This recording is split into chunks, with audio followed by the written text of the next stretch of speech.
Mesdames et messieurs, bonjour ou bonsoir. Tout dépend de l'heure à laquelle vous écoutez cette vidéo. Je m'appelle Michel Biemton, web journaliste camerounais. Et merci de faire confiance à cette chaîne YouTube Urinews TV. Merci à tous ces Camerounais qui m'envoient au quotidien leurs messages d'encouragement dans ce combat que je fais pour la renaissance du Cameroun, pour la renaissance de l'Afrique. Et pour ceux qui veulent continuer à le faire, mon contact, ou si vous voulez le contact de la chaîne se trouve au bas de ce petit écran. Il s'agit d'un contact WhatsApp, bien entendu. Alors ce contact, c'est le plus 237 51 14 42 28. Je reprends, plus 237 51 14 42 28. En anglais, c'est plus 237 51 14 4228. I repeat, plus 237 51 14 4228. Alors, je commencerai d'abord, avant d'arriver au vif du sujet, par lever un certain nombre d'inquiétudes suite à une alerte lancée par mon très grand ami et frère Sébastien Ebal. C'était en direct hier sur la page YouTube médiatique. J'aimerais rassurer les uns et les autres que vraiment de ne pas trop s'alarmer à mon sujet. C'est vrai que tout peut arriver à tout moment et n'importe où. Ce n'est pas seulement dans le pays où je me trouve, qui est quand même un pays où les libertés individuelles et collectives sont sacrées. Ce n'est pas comme la République bananière du Cameroun où l'être humain ne compte que pour du beurre. Ici quand même, il y a une démocratie qui est réelle malgré quelques imperfections. Et il y a aussi un tel respect de la personne humaine que je me sens à peut-être 80% en sécurité, même si les 20 autres pourcents, c'est à moi de les assurer. Moi, c'est-à-dire qu'à mon niveau. Alors, je vais en profiter pour réitérer au fiefé voyou qui est commandant de la division de la sécurité militaire au Cameroun, là. Ce bandit, cet analphabète juridique là. J'ai fait circuler un message WhatsApp hier. J'espère que ce message soit t'est parvenu, soit va te parvenir. Et je vais réitérer ici et maintenant, toi, colonel Bangui, que moi, Michel Biemton, écoute-moi très bien, toi et tes brigands de la CEMIL là, écoutez-moi très bien. Je vais faire enfermer quelqu'un ici, en cellule. Vous avez compris? Je vais faire enfermer, je vais faire coffrer quelqu'un ici. Vous avez compris? Parce que toi là, je vais te dire, toi Bangui là, tu n'es rien ici. Hein? D'ailleurs, tu n'es rien au Cameroun et tu n'es rien ici. Parce qu'il y a plus fort que toi qui est en prison ici. Tu comprends? Je ne sais pas si tu as le calibre d'un certain général Diendéré. Il est en prison ici à Lamako. Tu comprends? Je ne sais pas si tu as le calibre de François Compaoré, qu'on est en train de vouloir expatrier, ramener de France pour ici, afin qu'il soit jugé dans l'affaire de Norbert, de l'assassinat du journaliste Norbert Zongo. Je ne sais pas si tu le vaux à la cheville, hein, au point de te croire que tu seras en terrain conquis ici, tu vas mener tes opérations sans que les conséquences ne s'en suivent. Hein, parce que tu comptes sur le chef d'état-major d'ici, général Minungu, etc., etc. Tu penses qu'il sera d'une certaine utilité pour toi, mais tu te fous le doigt dans l'œil. Moi, je vais te faire enfermer ici, Bangui. Donc, essaye de faire ce que tu es en train de vouloir faire là. Je ne sais même pas, est-ce que tu me connais même, Bangui? Tu me connais? Est-ce que tu connais très bien qui est Michel Biemton? Tu me connais? Quand tu m'as enfermé au Cameroun là, tu as vu ce que je représente, non? Tu as vu toi-même. Tu as vu que le lendemain, les médias internationaux ne faisaient que chanter ton nom, matin, midi, soir. Tu as vu tous les gens qui se sont mobilisés. C'est-à-dire que le calibre des personnes et des personnalités qui ont élevé la voix concernant mon affaire. Hein? Tu as vu ce que je représente. Tu as vu qui, pendant ma parodie de procès qui s'est ouverte au tribunal militaire, là, que tu as pris, tu as mis dans ta poche. Tu as vu qui était à l'audience le 5 décembre 2018. Tu as vu les personnalités qui étaient là. Tu as vu on va dire, la qualité de mes avocats. Les avocats que j'avais, y compris jusqu'au barreau de Paris. Tu as vu ce que je représente? Tu as vu? Moi, je suis couvert avec le sang de Jésus-Christ. Ça, je vais te le dire. Toi, tu es un bandit, un criminel. Moi, je suis couvert avec le sang de Jésus-Christ.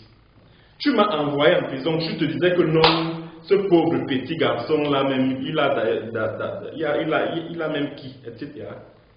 Tu as manipulé les magistrats, les gendarmes du CED, à gauche et à droite, tu les as manipulés. Tu as pris la sorcière qui est au tribunal militaire là, Akuna, la chef d'escadron. Tu as pris la femme là, la mégère là, tu l'as mis dans ta poche. Hein? Elle aussi, elle s'est mise à s'embrouiller là. Elle s'embrouille là, s'embrouiller. Ce sont les affaires de Dieu. Ce sont les affaires de Dieu. Vous prenez, vous me jetez en cellule. Au tribunal militaire, un autre pingouin là, qui représentait le parquet du tribunal militaire, il vient dire que après un mois et demi après, il dit que non, ils ne sont pas prêts pour me juger. Ça veut dire que je suis un caillou dur. Ça veut dire que je suis dur à croquer. J'espère que rien qu'à partir de cette parodie du procès, vous avez pu mesurer ma capacité de nuisance. Alors, si toi, Banqui, comme tu es bête et idiot là, comme je ne sais trop quoi, si tu essayes de mettre les pieds ici, moi, je suis en train de t'avertir, hein, si tu essayes de foutre tes pieds ici, tu vas te faire arrêter. Moi, je vais te faire arrêter ici. Tu as compris? Garde ça au creux de ton oreille et tu t'en souviendras. Quand tu vas seulement mettre tes pieds ici, je vais moi Bienton. Et j'espère que ceux qui le connaissent de lui disent, hein, comme Michel Bienton a dit, qu'il va faire enfermer le colonel Joël-Émile Banqui ici même, à Ouagadougou. Dites-le lui, et je ne m'amuse pas. Donc il essaie de venir ici avec ses brigands de la CEMIL là. Comme il dit là que oui, il mène les opérations secrètes à travers le monde. Je ne sais pas quelles sont les retombées de cette opération secrète là. Je ne sais pas. Alors qu'il vienne donc ici, comme il pense qu'il est dans son champ de manioc ici, il peut rentrer ici et repartir au Cameroun à sa guise. Qu'il vienne ici. Mais qu'il sache que moi, je ne suis pas tous ceux qu'il a passé le temps à tuer au Cameroun, à zigouiller comme des chiens. Moi, je vais le faire enfermer ici. Parce qu'il n'est absolument rien ici. Mais alors, rien du tout. En dehors d'être un bandit et un criminel, un voyou, il n'est rien du tout ici. Et il sera traité comme tel ici. Voilà. Bon, maintenant, pour entrer dans le vif du sujet. Nous allons parler de ce que les soutiens inconditionnels du régime de Yaoundé entendent par victoire diplomatique concernant le problème, le dossier de l'indépendance du Southern Cameroun aka Ambazonie. Ils se disent que voilà, comme Tibor Nagui a dit ceci, comme l'ambassadeur de Russie au Cameroun a dit cela, alors c'est une victoire diplomatique. Une victoire diplomatique de quoi? Il n'y a pas de victoire diplomatique qui tienne. Bien au contraire, lorsque Tibor Nagui dit « je vais retrouver ses propos », Tibor Nagui, dans le propos qui a le plus circulé sur la toile, a plutôt désavoué le pouvoir de Yaoundé. Et je vais vous prouver en quoi. Bon, lorsqu'il dit par exemple que nous soutenons un Cameroun unifié, ça a toujours été ainsi. Est-ce que depuis que la crise anglophone a éclaté, vous avez entendu les États-Unis tenir un propos qui tente à soutenir les indépendantistes. Non. Ils ont toujours été pour un État unifié. Donc quand Tibor Nagui nous dit, il ne dit rien de nouveau. Il ne dit rien de nouveau. Et en plus, vous pensiez sincèrement qu'il pouvait dire le contraire de ceci. Non, il ne pouvait pas. Puisque les États-Unis entretiennent des relations de coopération depuis plus de 50 ans avec le Cameroun.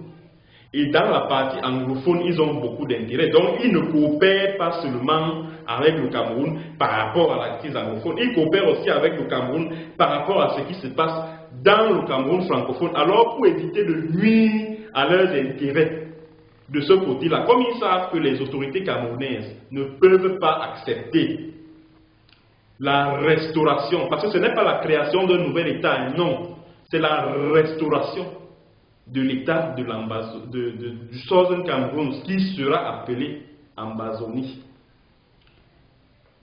Et même, ce n'est même pas seulement dans le cas de Southern Cameroun, Ambazonie, même quand il y avait la guerre d'Érythrée contre l'Éthiopie, les États-Unis disaient toujours aux Érythréens que vraiment votre projet-là ne va jamais aboutir. Il est irréaliste, donc laissez tomber. Même au Sud-Soudanais, les Américains ont dit la même chose. Et c'est sur ce propos-ci, nous soutenons un Cameroun unifié, que les vouvouzélas du régime Biya s'accrochent. C'est sur ces propos-ci qu'ils s'accrochent pour dire qu'ils ont gagné diplomatiquement. Ça me fait beaucoup rire, rigoler. Après, Tibor Nagui dit la dernière chose dont l'Afrique a besoin, c'est d'un autre État qui sera plein de souffrance et de pauvreté. Ça, c'est un autre propos qui a eu à mettre les nombreux soutiens du régime en place au Cameroun en haleine. Mais je vais juste leur dire ceci. Si Tibor Nagui l'a dit, c'est par rapport à ce qui se passe, au sein du mouvement indépendantiste anglophone. Parce qu'ils se sont rendus compte de toutes les guéguerres qui minent le mouvement. Ils se sont dit que, mais attends, si on confie l'Ambazonie, un nouvel État à ces gens-ci, ils vont tellement s'étriper que la communauté internationale aura encore un autre problème à gérer et un autre conflit à pouvoir gérer, à tel point que la misère va s'installer, la souffrance, la pauvreté, etc. Mais moi, j'aimerais dire aux autorités américaines, et j'espère qu'elles m'écoutent, chères autorités américaines, monsieur le sous-secrétaire d'État américain aux affaires africaines, Tibor Nagui, écoutez-moi très bien. Je suis l'un des rares journalistes qui s'est spécialisé dans ce conflit dans le Cameroun anglophone. Je peux vous affirmer que l'État du Southern Cameroun, ou si vous voulez, Ambazonie, n'aura aucun problème. Mais alors aucun.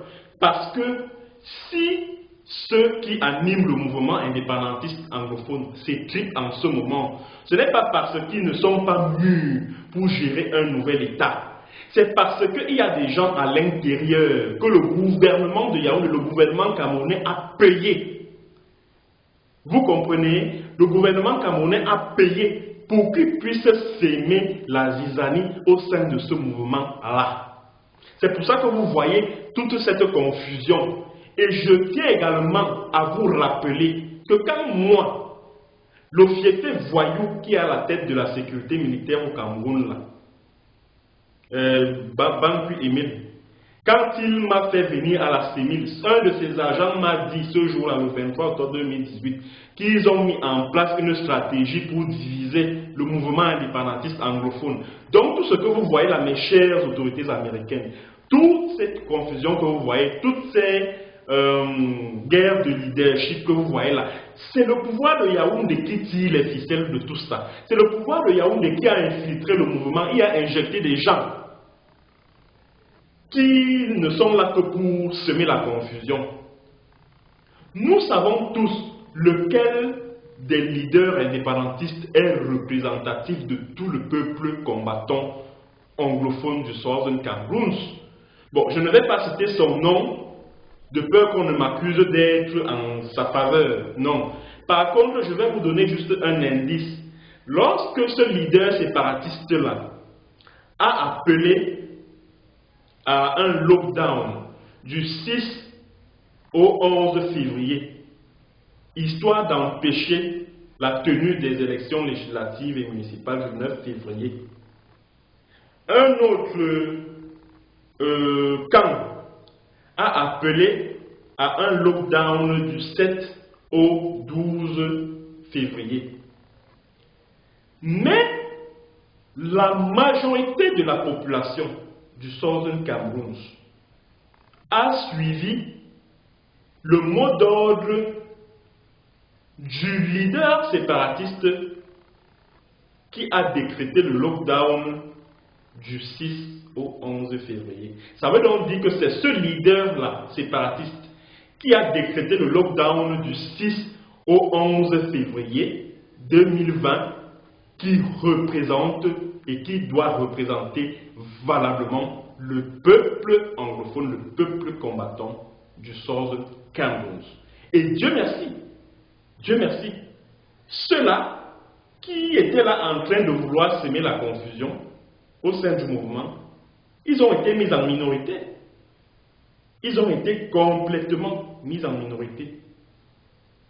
Donc ils ne représentent plus rien au sein de cette population anglophone-là. Qui soutient le leader qui a décrété le lockdown du 6 au 11 février. Voilà. Donc c'est cette précision que j'avais à faire. Il n'y aura aucun problème. Encore que le sous-sol du Southern Cameroun est extrêmement riche en pétrole, riche en toutes les ressources que vous pouvez imaginer du sol et du sous-sol. Et je peux même vous dire, chères autorités américaines, monsieur le sous-secrétaire américain aux affaires africaines, Tibor Nagy, que l'économie du Cameroun dépend en grande majorité du Southern Cameroun, c'est-à-dire que de ce que vous appelez les régions anglophones du Cameroun, mais qui pour moi est Southern Cameroun et restera Southern Cameroun. Donc on ne peut pas dire que nous ne pouvons pas, qu'est-ce que Tibor Nagy a dit là, que la dernière chose dont l'Afrique a besoin, c'est d'un autre État qui sera plein de souffrance. Non, il n'y aura aucune souffrance et aucune pauvreté au cas où l'Ambazonie ou le Southern Cameroun est proclamé comme nouvel État africain. Mais cependant, j'aimerais attirer l'attention des uns et des autres. Il faut faire attention à cette phrase-ci. Que oui, la dernière chose dont l'Afrique a besoin, c'est d'un autre État qui sera plein de souffrance et de pauvreté. Si déjà, Tibor Nagy a seulement envisagé l'éventualité d'un nouvel État africain, ça veut dire que ils sont déjà en train d'y penser. Faites attention. Et pourquoi je le dis? Là où Paul Biya et son régime ont donc pris une douche froide, c'est dans ce qui suit. Il dit, mais le gouvernement camerounais doit être sérieux quant à un véritable processus de paix. Donc ça veut dire que quand Tibor Nagy le dit, quand il parle de véritable processus de paix, ça veut dire que le grand dialogue national du 30 septembre au 4 octobre, allez, il jette à la poubelle. Aussi simple que ça. Une véritable décentralisation, un véritable pouvoir au niveau local. Donc ça veut dire que les États-Unis ne sont pas satisfaits de la décentralisation telle qu'elle est en train d'être mise en application par le pouvoir de Yaoundé. Les États-Unis ne sont pas satisfaits du fameux statut spécial accordé aux anglophones par ce cadre juridique qui consacre la décentralisation. Donc ça veut dire que le fameux code des collectivités territoriales décentralisées, là, Tibor Nagy a pris, il a jeté à la poubelle. Le statut spécial aux anglophones, il a pris, il a jeté à la poubelle. Aussi simple que ça. Et maintenant, quand il parle de véritable processus de paix, puisqu'il rejette le grand dialogue national, quand il parle de véritable processus de paix, c'est quoi? C'est les négociations. Et c'est là où il n'écarte pas de manière systématique l'option de l'Ambazonie. Puisque quand il parle de véritable processus de paix, ça veut dire qu'il s'agit des négociations. Et de quoi pensez-vous que les séparatistes vont parler au cours de ces négociations? C'est bel et bien de la création d'un nouvel État, puisqu'ils ont tous les arguments juridiques nécessaires qui justifient, je dis bien la restauration de l'État du Southern Cameroun, alias Ambazonie. Et je tiens à vous dire que les États-Unis ne peuvent jamais lâcher le Southern Cameroun. Ne tenez pas compte de ce que Thibon Nagui a dit là. Puisque parmi ceux qui ont voté en faveur de l'indépendance du Southern Cameroun lors de l'Assemblée générale des Nations unies du 19 avril 1961 se trouvaient les États-Unis. Alors comment aujourd'hui les mêmes États-Unis vont se dédire? Ben, pas du tout. Donc moi je pense que les États-Unis devraient continuer dans cette lancée en soutenant le peuple du Southern Cameroun dans son combat pour son autodétermination. Bon, maintenant on va en venir au propos de l'ambassadeur russe. L'ambassadeur russe a dit qu'il n'y a pas de crise humanitaire au Cameroun, que la Russie n'est pas favorable à l'ingérence dans les affaires internes du Cameroun, qu'ils sont en train de réhabiliter la Sonara, etc. etc. J'ai encore vu les sardinats s'agiter, wow, jubilé, jubilé. Bon, moi je vais leur dire ceci. La Russie que vous voyez là, ils ont quoi en Afrique? Ils n'ont rien en Afrique. Ils n'ont rien. Tout à dire que leurs efforts en matière diplomatique, en matière de contrôle de zones d'influence, c'est-à-dire que leur zone d'influence, c'est au niveau du Moyen-Orient. Parce que j'ai entendu les soutiens de l'IA dire que, oh oui, vous dites que quand il a fallu bombarder Kadhafi, ils ont fait ceci, mais pourquoi les Américains ne délogent pas Bachar al-Assad? Moi, je vais donc vous expliquer que si Bachar al-Assad résiste jusqu'à ce jour, c'est grâce à la Russie. C'est parce que la Russie a et la Syrie ont des relations qui datent de plus de 50 ans. Vous comprenez?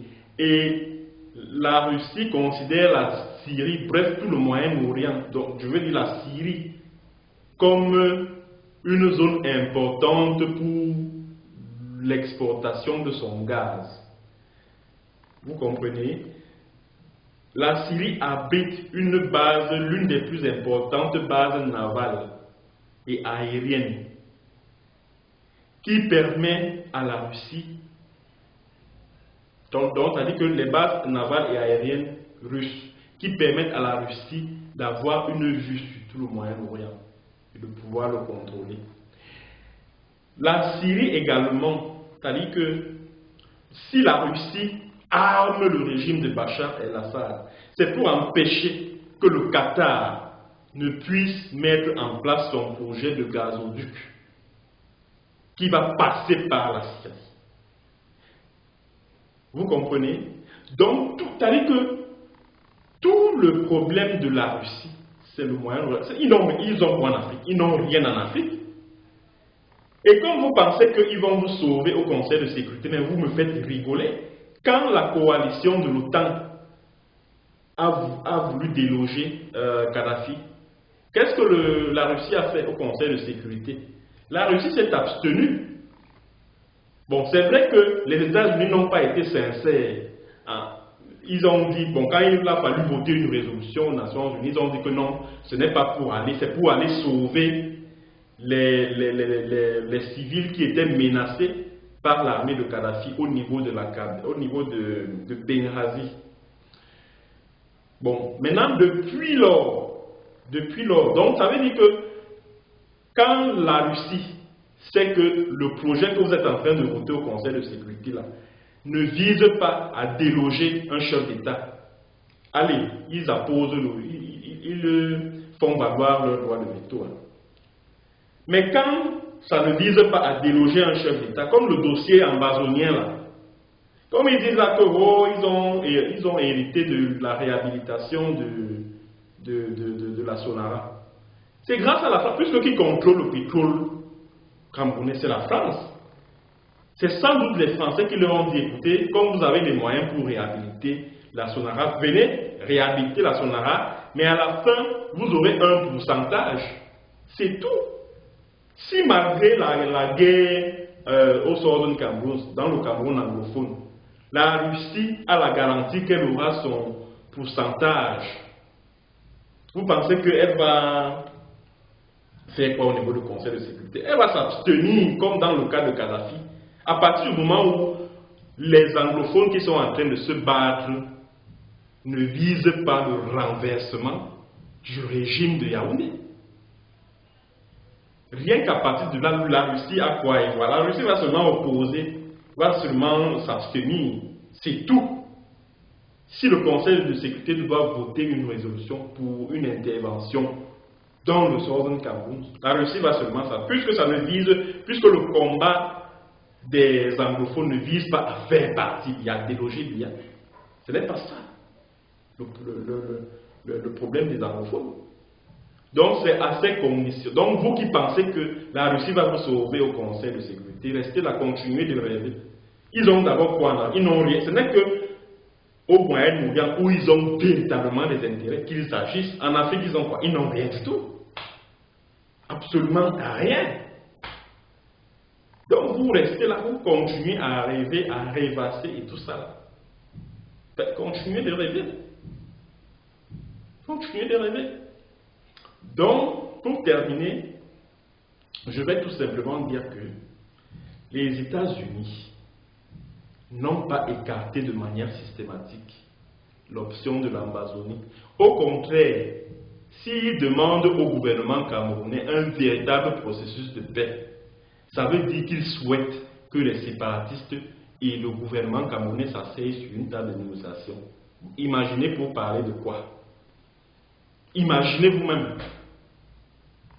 C'est ça, c'est-à-dire que dans ce régime, au sein de l'appareil d'État, au sein du régime de Yaoundé, il n'y a personne là qui puisse savoir analyser un discours diplomatique, un langage diplomatique, interpréter tout ça. Il n'y a personne parmi vous là. Il n'y a personne. Bon, c'est donc ma petite analyse que j'avais à faire de ce que les soutiens inconditionnels du régime de Yaoundé appellent victoire diplomatique. Je ne sais pas en quoi de simples propos de diplomates peuvent constituer une victoire diplomatique pour eux, alors que tout le monde voit qu'ils sont plutôt en train de perdre du terrain du point de vue diplomatique après le massacre perpétré le 14 février dernier par l'armée camerounaise et les milices gouvernementales à Ngabou dans le nord-ouest anglophone. Merci d'avoir écouté et on se retrouve à une prochaine occasion pour une autre séance. Bonjour ou bonsoir.